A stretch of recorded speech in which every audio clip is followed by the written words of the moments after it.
Hoje, na última mensagem da nossa série desse mês de outubro, Amor ao Próximo, nós vamos estar falando sobre Pedro, João 21. E eu quero convidar você a ler juntamente comigo o texto que Jesus fala com Pedro. É algo interessante esse texto. Eu sempre fui fascinado por esse texto, versículo 15 e seguintes, Evangelho de João 21, versículo 15 e seguintes, fala o seguinte: depois de terem comido, perguntou Jesus a Simão Pedro: Simão, filho de João, ama-me mais do que estes outros? Ele respondeu: sim, Senhor, tu sabes que te amo.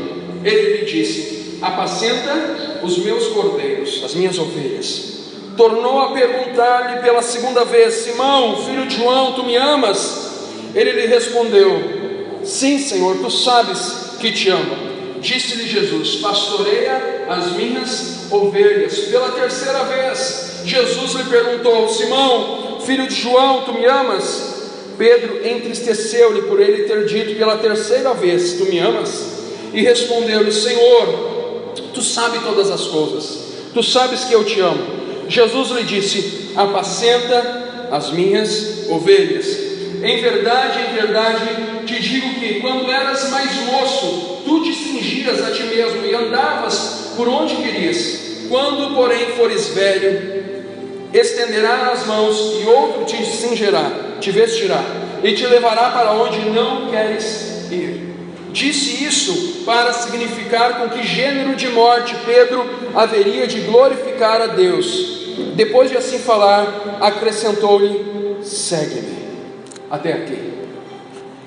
Nós vamos falar sobre amor ao próximo, sobre o que Jesus quis falar com Pedro aqui no Evangelho de João, e o que significa essa mensagem para nós hoje, e principalmente no tema que temos estudado de amor ao próximo. O que tinha acontecido até aqui? Eu quero explicar para você. Jesus tinha sido preso, tinha sido levado preso pelos soldados do Sinédrio, tinha sido açoitado, e quando ele foi para ser julgado, Pedro foi o único que foi atrás de Jesus. Os outros 11 deram no pé, os outros 10 na realidade, porque Judas já estava preparando a forca. E Pedro foi atrás de Jesus para ver, porque Pedro amava Jesus. Só que chegando lá na hora, no pátio onde era o julgamento, antes de trazerem Jesus para ser julgado, as pessoas viram Pedro e falaram: cara, tu é o seguidor de Cristo. Uma noite antes, Jesus tinha avisado Pedro: tu vai me negar. E Pedro falou: não, Senhor, eu não vou te negar, eu vou até a morte contigo. E aí Jesus falou para ele: antes que tu me negues, antes que o galo cante, tu vai me negar 3 vezes. Primeira coisa, chegou lá, as pessoas falaram: tu fala parecido com ele, tu era um dos discípulos dele. Interessante, eles viveram 3 anos com Jesus e já falavam parecido. Pedro falou: não sou eu. E foi para outra roda. Na outra roda viram ele vestido: mas tu tiveste parecido com ele, tu é discípulo do Nazareno. Rapaz, eu não conheço esse homem. E aí ele foi para uma outra ajuntamento de pessoas, e aí falaram de novo a mesma coisa. Ele disse: eu não conheço esse homem, nunca ouvi na minha vida. E quando ele terminou de falar, o galo cantou. E aí ele lembrou aquilo que Cristo tinha falado, e ele tinha batido no peito: bem capaz, Senhor. Porque Pedro era machão. Sabe o que era machão? Os caras, quando foram prender Jesus, ele pegou a espada e cortou a orelha do soldado Malco. Pedro era um cara violento, dedo destroncado, né? Se já existisse aquela música Gaudéria, Pedro sempre cantaria: me chão debruçou, tira a razão. Ele sempre cantaria essa música, porque ele era um cara ignorante, grosso. Para ele não tinha. As crianças chegavam perto de Jesus e ele já queria chutar as crianças: isso aqui. Ele era meio da pá virada assim. Esse era Pedro. E Jesus investiu em Pedro, Jesus acreditou em Pedro. Mas Pedro foi lá e negou Jesus. E quando negou Jesus, Pedro saiu fora. E a palavra fala aqui nos versículos anteriores que Pedro voltou à sua antiga profissão. Mas Jesus não tinha falado para os discípulos voltarem às suas profissões. Ele tinha falado: ei, vocês vão por toda a terra fazendo discípulos. Ele falou: ide, portanto, fazei discípulos, batizando em nome do Pai, do Filho e do Espírito Santo, como nós vamos batizar no dia 15. E falou: e ensina a eles tudo que eu ensinei a vocês. Era essa a ordem de Jesus. Mas Pedro sentiu um remorso gigante, porque Pedro amava Jesus. Mas Pedro pensou que ele amava Jesus demais. Mas ele percebeu que ele não amava tanto o Senhor Jesus assim. Então, quando Jesus morre, e quando Jesus ressuscita, Jesus aparece para os discípulos e para Pedro. Mas mesmo assim, Pedro continua na profissão dele, pescando. Até que aqui nos versículos anteriores, você pode ler na sua Bíblia, Jesus aparece a 7 discípulos que tinham voltado a pescar junto com Pedro, porque todo sanguíneo e colérico é meio líder. Então as pessoas viram Pedro voltando a pescar, foram seguir o exemplo dele.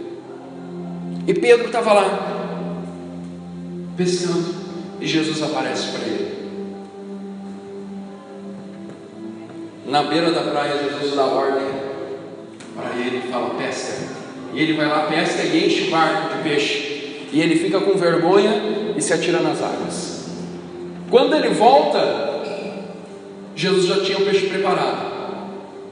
E Jesus começa a conversar com ele, e tem esse diálogo com ele.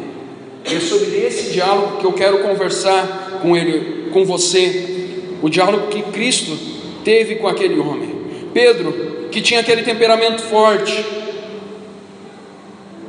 Pedro, que era um cabra macho, mostrou-se ser um cara cheio de medos, cheio de limitações e cheio de culpa. Porque Pedro conhecia Jesus. Jesus alguma vez na Bíblia expurgou alguém? Não. Jesus nunca tinha expurgado ninguém. Pedro sabia que Jesus não ia expurgar ele. Mas o que fez Pedro se afastar de Jesus, do amor de Deus? A culpa, o medo de fracassar de novo. Muitas vezes nós não conseguimos desenvolver o nosso amor com Deus, nós não conseguimos amar o próximo, porque nós temos o peso da culpa na nossa mente. Nós sabemos que nós falhamos com Deus seguidamente, e nós sabemos que nós falhamos com o próximo, que nós decepcionamos as pessoas. E por causa disso, muitas vezes a gente pensa: é melhor eu nem me envolver, porque eu vou acabar me metendo numa enrascada. É melhor eu nem me envolver em amar o próximo, porque eu vou acabar me ferindo e ferindo o outro. Era isso que Pedro estava pensando.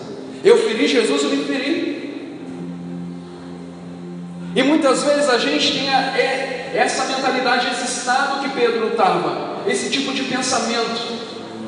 Nós não conseguimos amar a Deus e ao próximo, porque a culpa e o medo dominam a nossa vida.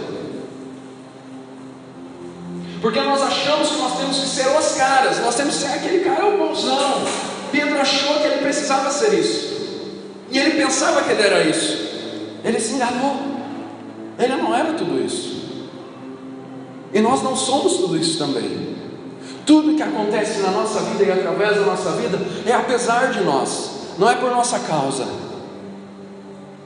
Eu não sou pastor porque eu mereço. Eu sou pastor apesar de mim. Eu sou pastor porque Deus me ama e acredita em mim.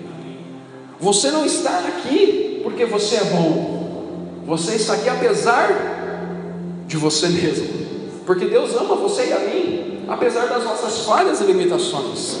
Nós não conseguimos muitas vezes amar a Deus porque nós não conseguimos entender o amor do Pai. Ele nos ama apesar dos nossos fracassos. Ele nos ama apesar das nossas fraquezas. e Ele quer nos dar, apesar das nossas limitações. E é isso que Ele estava falando para Pedro aqui, quando Ele perguntou: Pedro, tu me amas? O português é um pouco limitado em expressão comparado a algumas outras línguas. No grego, o amor é definido por várias palavras. Provavelmente você já ouviu, né? Ágape, filéu, eros, né? Vários tipos de amor. E a primeira vez que Jesus pergunta para Pedro: Pedro, tu me amas? Ele está falando de qual amor? Ele está falando do amor divino, que é o ágape. Ele está perguntando para Pedro: Pedro, tu me amas com um amor sobrenatural? Pedro olha para ele e responde: Senhor, tu sabes que eu te filéu. O que é filéu? É o amor de amigo, de irmão, mas não é o amor divino. Ele está dizendo: Senhor, o meu amor não é tão grande como eu pensava. O meu amor é limitado, o meu amor é um amor humano. O teu amor não é limitado, mas o meu é. E ele pergunta de novo para Pedro: Pedro, tu me ama com amor divino, com amor ágape? Ele responde de novo para Deus: Deus, Senhor Jesus, eu te amo com amor humano, filéu. E aí Jesus pergunta pela terceira vez. Agora Jesus pergunta na mesma linguagem dele: tu me ama com amor filéu? Ele fala: Senhor, tu sabe todas as coisas, tu sabe que eu te amo com esse amor. O que Jesus estava querendo mudar dentro de Pedro com essas perguntas? O que Jesus estava querendo fazer com Pedro naquele dia? Jesus estava querendo mostrar para Pedro que as limitações, o fracasso, que as imperfeições dele não poderiam ser desculpa e não poderiam ser a culpa dele não viver aquilo que Deus tinha chamado ele a viver. Muitas vezes nós colocamos desculpas sobre a nossa culpa para não viver aquilo que Deus tem para nós, para não amar o próximo, para não amar a Deus. Pedro tinha negado Jesus, e Jesus sabia das limitações de Pedro, mas ele pergunta, e toda a resposta que Pedro dava, Jesus repetia uma frase: apacenta as minhas ovelhas, apacenta as minhas ovelhas, apacenta as minhas ovelhas. O que Jesus estava dizendo para Pedro naquele momento é: o propósito não foi mudado. O teu fracasso, o teu erro não muda o meu propósito na tua vida. O teu fracasso, a tua limitação não muda aquilo que eu tenho para você. Muitas vezes nós achamos que Deus é como as pessoas, porque nós erramos com Ele, Ele não vai nos amar ou vai nos amar menos. Deus nunca nos ama menos. Deus sempre nos ama da mesma forma, porque Ele é Deus. Mas nós não conseguimos receber esse amor porque nós estamos cheios de culpa. E porque nós não conseguimos receber esse amor, nós não conseguimos dar esse amor. Nós estudamos ao longo desse mês os 2 mandamentos que resumem tudo que o Senhor Jesus fala: ame o Senhor teu Deus de todo o teu coração, de toda a tua alma, de toda a tua mente. E o segundo: ame o seu próximo como a ti mesmo. O que o Senhor Jesus estava fazendo com Pedro era isso: tu me amas, tu me amas, tu me amas, apacenta as minhas ovelhas, ama o próximo, cuida do próximo, cumpre o meu propósito na sua vida, o propósito de Cristo na vida de todos. Se você parar para pensar: pastor, eu não sei qual é o meu propósito, eu já vou antecipar um da nossa campanha. Um dos propósitos que Deus tem para todos aqueles que são seus filhos é fazer discípulos, é amar, ganhar e cuidar bem das pessoas. Isso é um propósito para todos, para todos. Ele conta comigo e contigo. Mas pastor, eu sou limitado.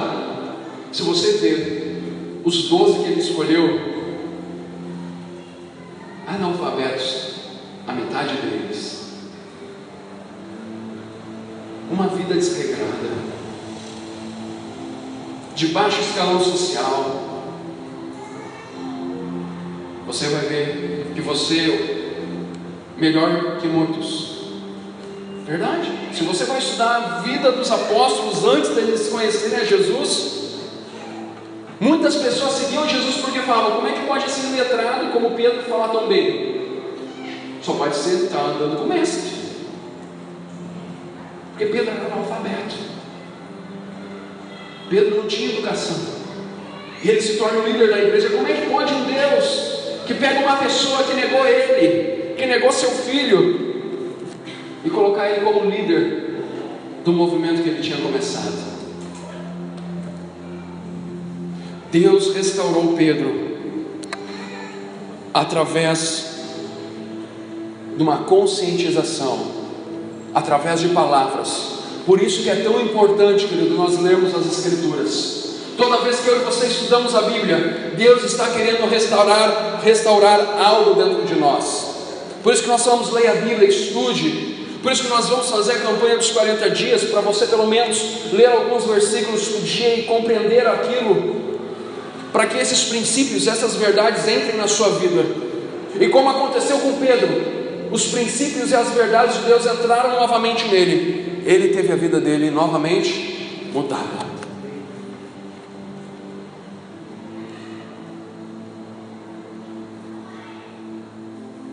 O apóstolo Paulo fala sobre amor. 1 Coríntios 13, você deve conhecer, existem canções de vários cantores cristãos, até não cristãos, sobre essa música, sobre esse capítulo. E ele fala sobre amor. Ainda que eu fale a língua dos anjos, ainda que eu possua todos os dons, ainda que tudo, se eu não tiver amor, nada serei. Se eu não tiver o amor. Mas qual o amor? Qual o amor que o apóstolo Paulo fala? E qual é o amor que Jesus está falando para Pedro? É o amor divino.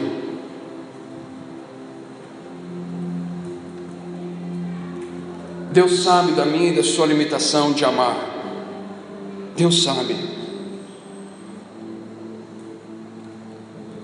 Mas Ele acredita em nós para amar a Ele, para amar o próximo.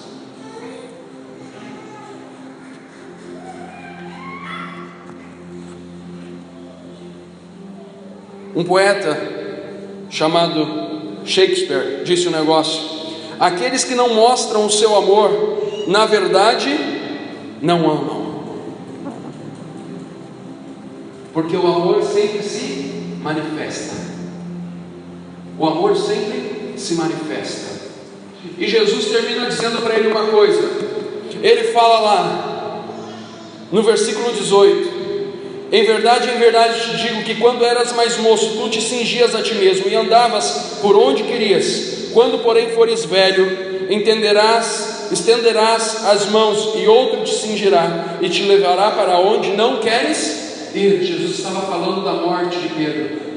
E na história da igreja primitiva conta que o apóstolo Pedro foi crucificado de cabeça para baixo. Por quê, queridos? Porque ele falou: eu não sou digno de ser crucificado como meu mestre. E ele pediu: então se vocês vão me crucificar, que me crucifiquem de cabeça para baixo.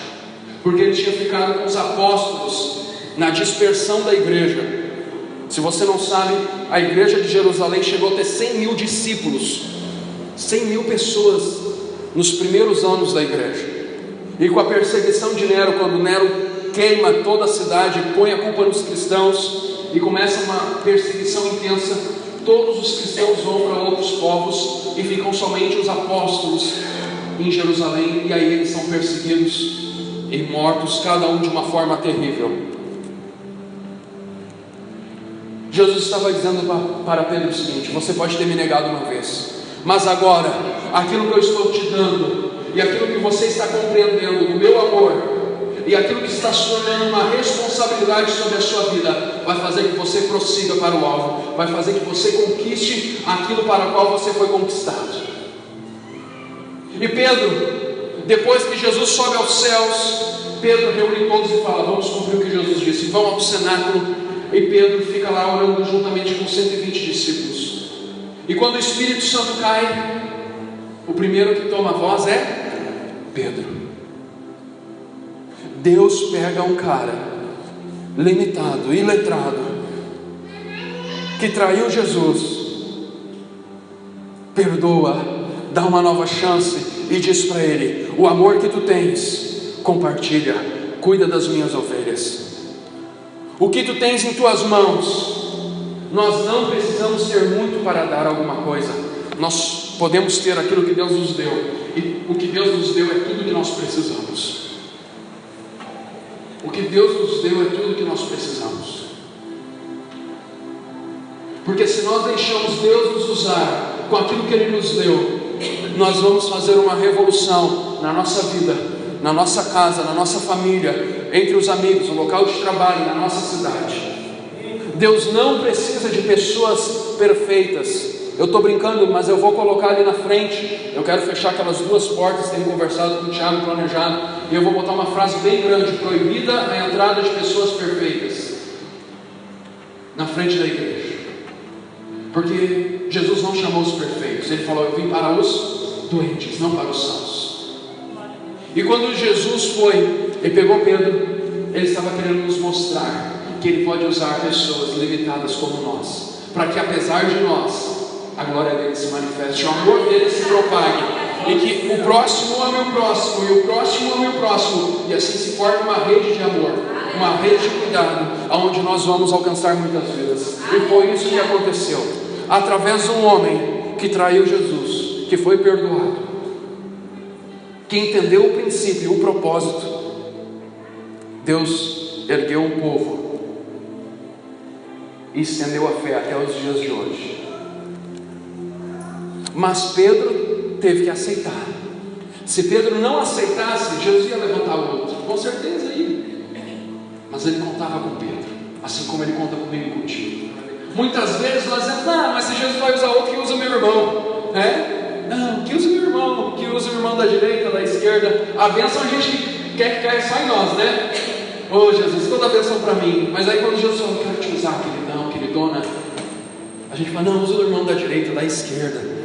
Não existe maior privilégio do que este, do que amar a Deus e amar o próximo, do que cuidar daqueles que são ovelhas de Deus. Deus tem muitas ovelhas nessa cidade que estão desgarradas.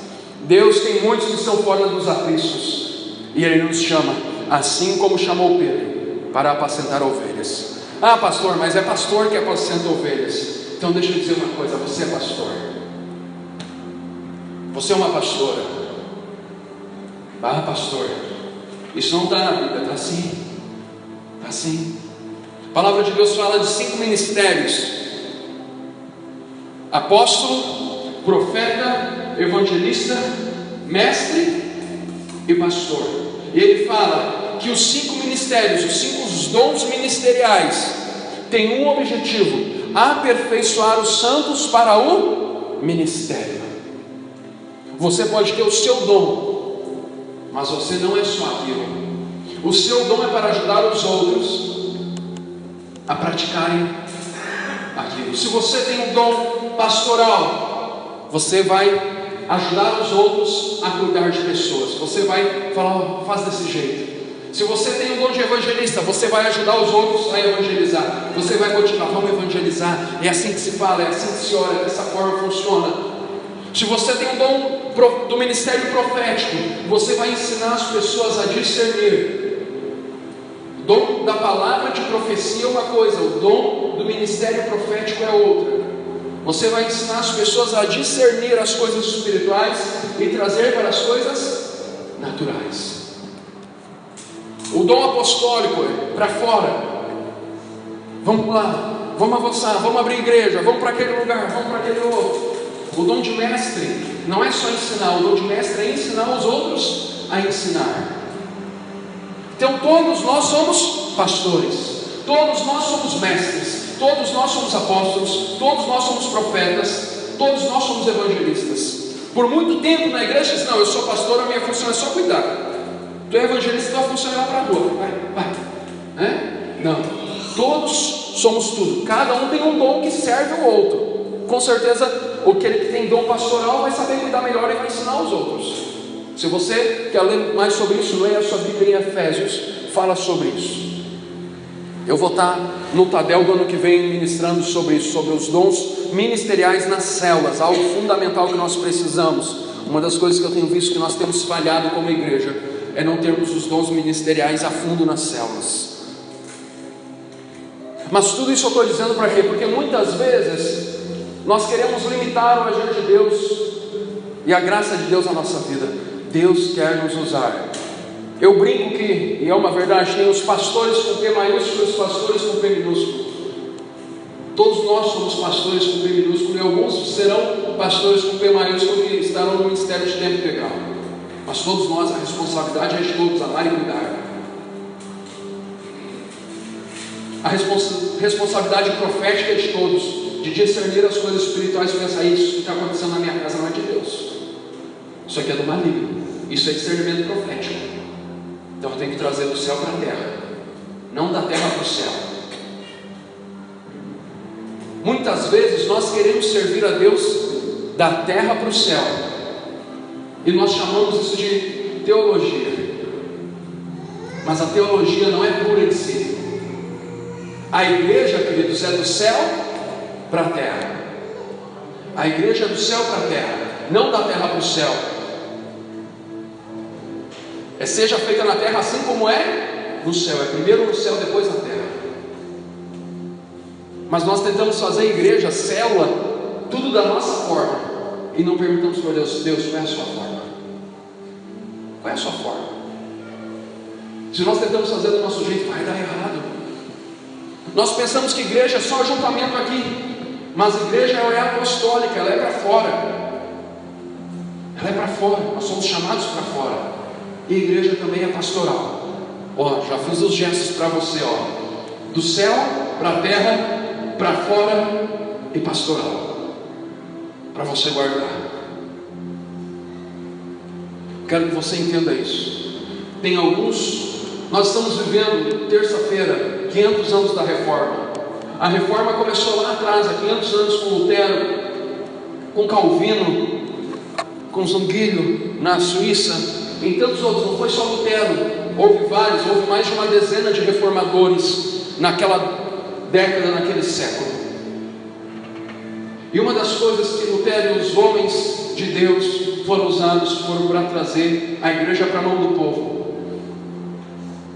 A igreja para a mão do povo, porque é o povo que ama, é o povo que manifesta o amor de Deus. Deus não chamou apenas alguns, Deus chamou o seu povo, os seus discípulos, as suas ovelhas, aqueles que são seus para amar o mundo, mas não ao mundo, mas as pessoas que estão no mundo. Quando celebramos os 500 anos da reforma, as 5 solas, que você pode pesquisar e ler depois: Soli Deo Gloria, Sola Fide, Sola Gratia, Solo Cristo e Sola Escritura. Obrigado, Adler.